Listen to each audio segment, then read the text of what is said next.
Good morning. Are you Justice Joanna Lewis? Yes, ma'am. And this is cause number 24, DCCR 0766. Ms. Lewis was granted probation for aggravated assault with a deadly weapon back in September of 2024. This is a motion to revoke. She pled true to counts 1, 2, 3, and 4. I've received an updated pre-sentence report. Have you both had an opportunity to review that? Go ahead, your state has to. Right out of the gate, the defense is asking for mercy instead of punishment. But in probation hearings, promises alone rarely carry much weight. The judge wants proof through actions, not just words. Do you think this defendant deserves another chance? Or has that opportunity already been wasted? State has to. And this was unagreed, correct? Correct. Yes, Your Honor. All right, Mr. Parker, you may proceed. Your Honor, just first I'd like to point out she has no new cases. Part of her issue, I mean, she's not reported. She's claimed some mental issues, which although the probation department didn't have knowledge of, I think they've confirmed that by talking to the infirmary, the jail. And I believe she did have issues. She was in a wreck, and I can tell you, she's acknowledged to me that she's told me the right things, which was promising, that she didn't go to probation because she was in a wreck and she was uncomfortable and it's hard to. She also acknowledges, I should have gone. I should have had better contact with my probation officer and done what I'm supposed to do. She's very convincing to me that if she's given the opportunity, she's taking the medication that she needs to take, and that she will be able to complete her probation.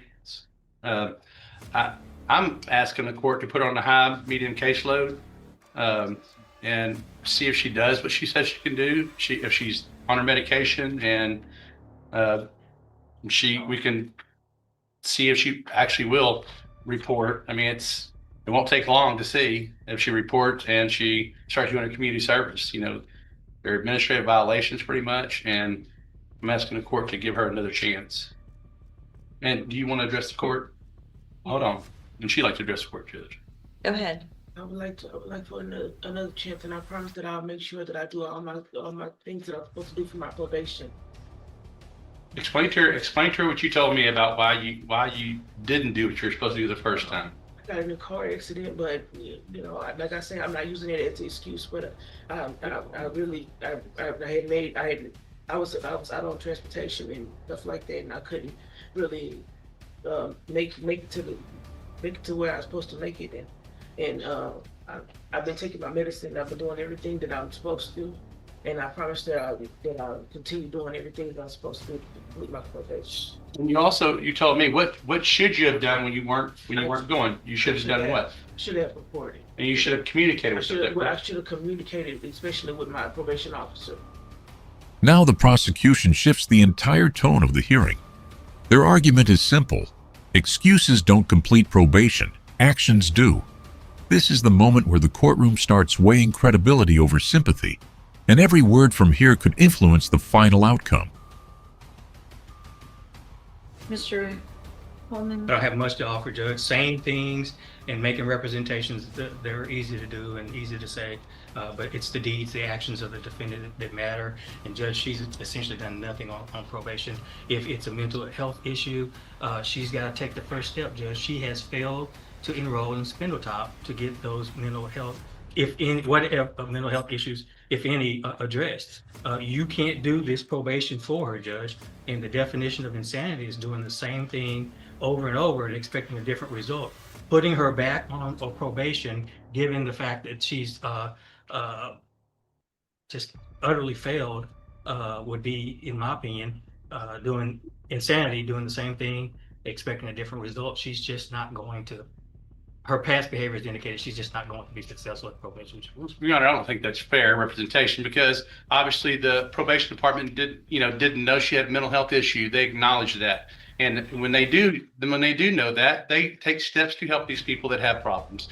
And she did take steps to get on medication, and she has improved by being on medication. I think with the assistance and the knowledge that the probation department has, that she has a mental health issue, and she actually is taking medication for these problems, it may help her, and she may have a better chance. So So I'm looking back at the original pre-sentence report from 2024. Mhm. And so it was noted in that pre-sentence report in 2024 that she had an appointment with Spindletop for a specific day that she failed to show for during the pre-sentence report, that time period. So it's not a surprise to anyone that there was some issues back then that weren't followed through with to go to Spindletop. That was ordered at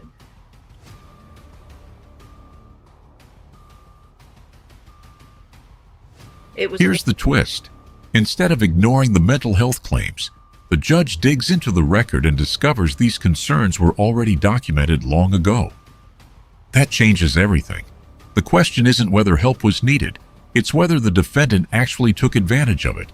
it was in the order back then for her to be assessed for services at Spindletop, which never happened. So here's the thing. Here's where I am. I don't disagree that, I mean, Miss Lewis has really no criminal history.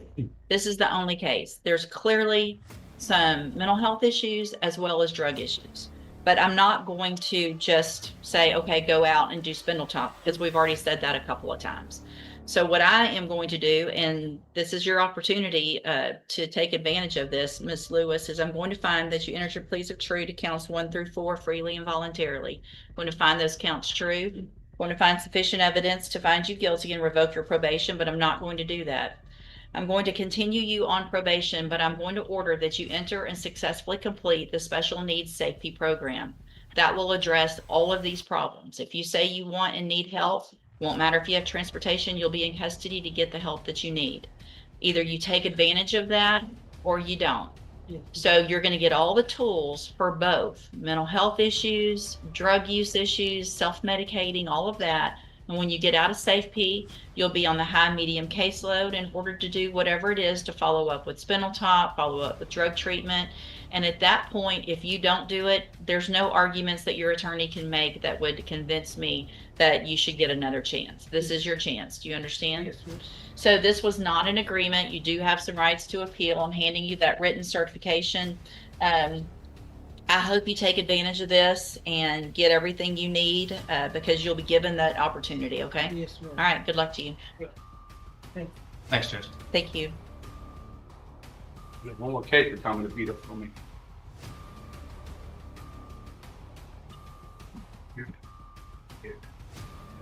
See,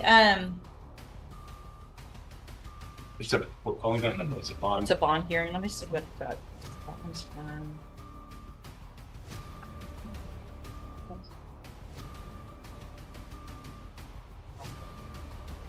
I'm just gonna number the case. Entree in, number the case. Do you? It'll be fine by next week. Where's the hospital now? Hmm? He went to the hospital. Yeah, it's Tuesday. We're not set till Monday. You know where to find me. Okay. Well, If there's some issue that I find out of something that is a major issue where he would not be able to be here for trial, I'll check in before I number the cases. Same when they call you.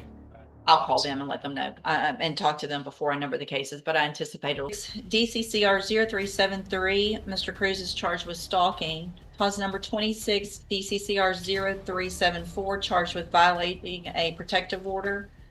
And then cause number 26, DCCR 1060, charged with violating a protective order. And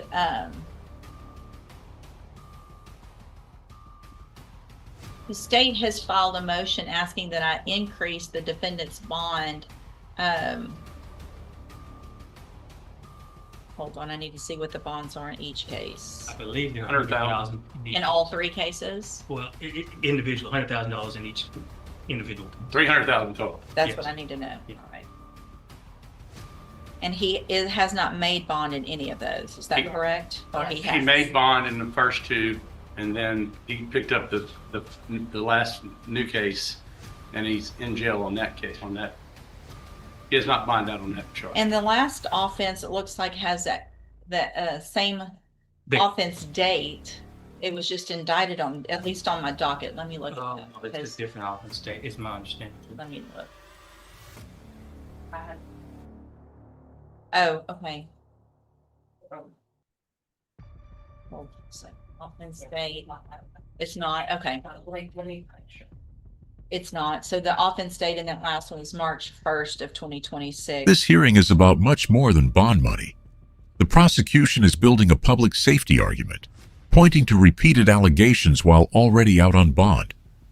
That's exactly the kind of pattern judges pay close attention to when deciding whether stricter conditions are necessary. 26. That's So 2 weeks or so after the first alleged offense of violating a protective order. Mr.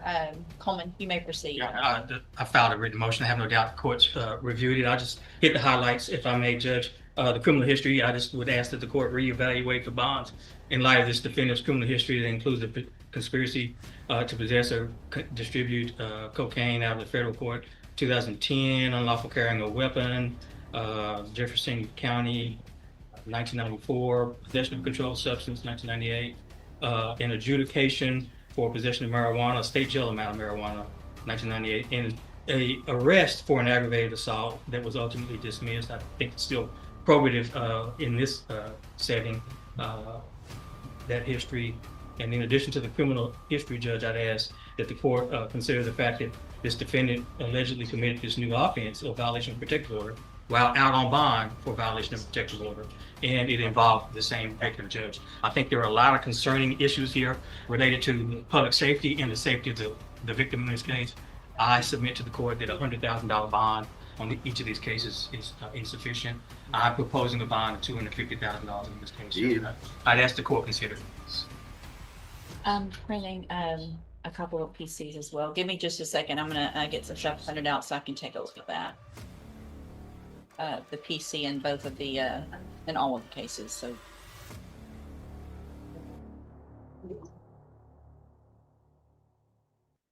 Part of the communication or contact with her was because she wanted him to see the child and told him to come get the child, and that's why he was there. I think I can't just and give me, Judge, I haven't talked to him after he bonded out, so I don't have a whole lot of information, and I just received the new case, so I'm not familiar with all the facts of the new case, so I'm limited to what I know.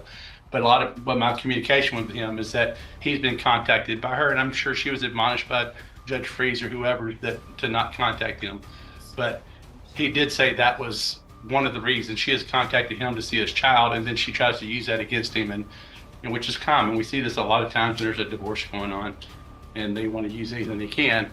But we're asking that. I mean, he's on there's third-degree felonies, and $100,000 is a high bond. He had some help on the first 2 cases. I'm not sure if he's going to be able to have that help on these cases, but we're asking to leave the bond the same, $100,000 on with other restrictions. I think is appropriate for these types of cases. If he was out and was intended to hurt her, he could have hurt her. I think even the facts that Mr. Coleman has raised and some of the stuff is that if he was around her, he could have hurt her if he wanted to, but I think it aligns with what he is telling us, that he was, even though he shouldn't have gone over there to see his child, that's more than likely what happened. So we're asking to keep the bond the same, Judge, with other monitoring restrictions. Killed myself, see.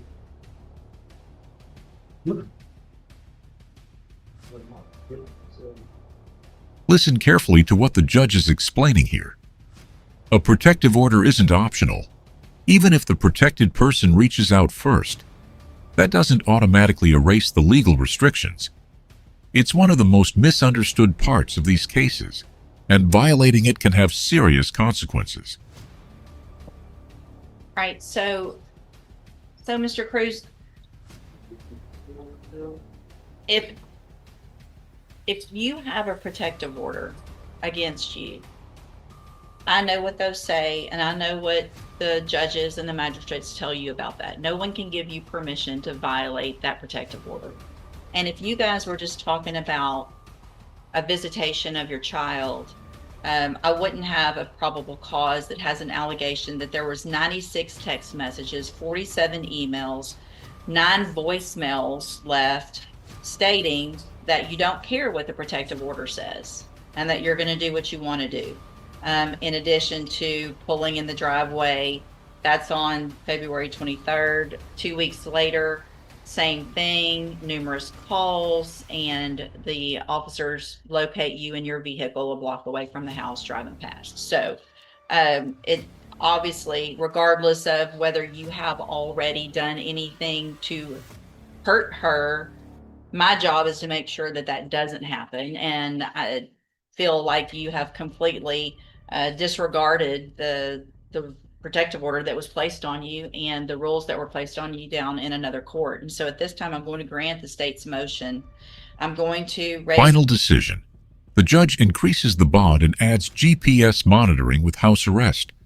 That's a clear message that protecting the alleged victim takes priority over convenience.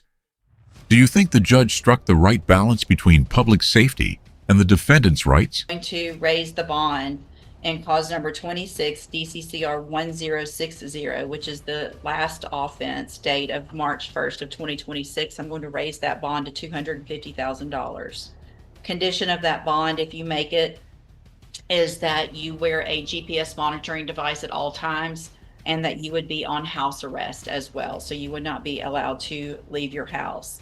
I am going to modify the conditions of your bond in the two other cases that you've already made bonds on. Additional bond conditions in those two cases, which is 26 DCCR 0373 and 0374, are that you have a GPS monitoring device on at all times and that you are on house arrest. You're not allowed to leave your house without my permission. All right, you can go back with the bailiff. We'll set your case for an announcement. The bond amount stayed the same in that one? Yes, I didn't Okay. change those bonds amount. I raised the last one Okay. and made those modifications. Okay.